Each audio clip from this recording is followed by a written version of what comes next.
29 states have legalized the use of medical marijuana. And on top of that, 9 states and Washington, D.C. have legalized recreational pot. Even GOP former Speaker of the House John Boehner got in the game. Yes, the same John Boehner who once said he was unalterably opposed to legalize marijuana. But the question is, why is it illegal in the first place? Things might get a little hazy, but grab some Funyuns, we have the facts. The first recorded use of cannabis as a medicine was by Emperor Shen Nang of China in 2737 BC. He prescribed marijuana tea to treat gout, malaria, and hilariously, poor memory. What? On the home front, the first legalization on American soil involving cannabis was reportedly enacted in Jamestown, Virginia in 1619. The decree from King James I required all American colonists to grow Indian hemp for export to England. Drug runners! In 1862, Vanity Fair advertised marijuana-infused candy dubbed hashish candy as a treatment for nervousness and melancholy. Marijuana literally grew everywhere. But here is where the party stopped. Up to that point, hemp was mostly used for clothing and rope, and druggists in the US were versed in making some products using hemp.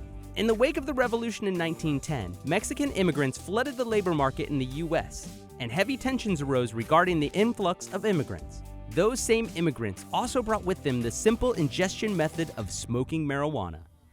Due to the cannabis being associated with cheaper Mexican labor, xenophobic and racist campaigns against the immigrants led to lawmakers and the general public acquiring a negative view of cannabis. Those lawmakers, in turn, began a nationwide cannabis prohibition. The 1960s and early 70s were an iconic era for cannabis users, bringing in a new wave of pot smoking that sparked a revolution. All across the country, young people were joining in on the cannabis movement. And it was during this time that the term 420 originated. So it's time for a pot quiz. True or false? Question 1. In 1965, the Justice Department rearranged its 10 codes to make 420 the code for marijuana. Answer: 1074.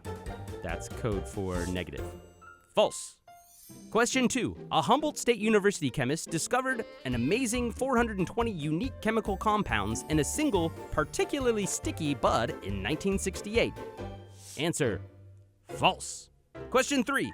At a San Rafael High School in 1971, a group of pot smokers called the Waldos acquired a map to a wild marijuana patch. They decided to meet at 4:20 p.m. in front of their school and go on a safari in search of the THC-laden treasure.